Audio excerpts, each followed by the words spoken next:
चिखतानी लिखतानी रोजे रोजे नमवाया चरवा पा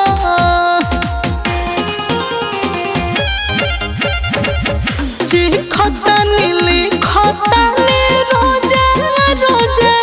नमवाया चरवा पा मैं जी अपना ही जनुआ के बिना मिले जाय देखो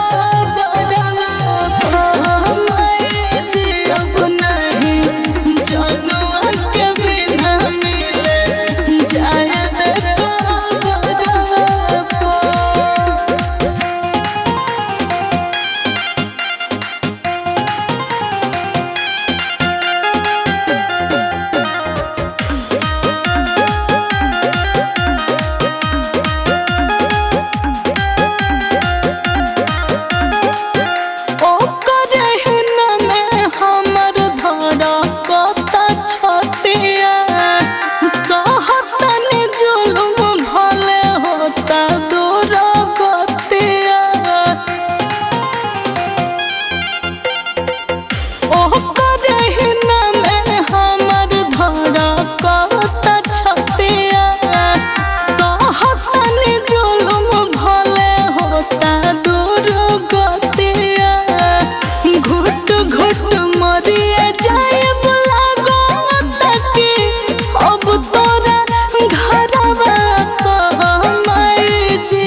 Jara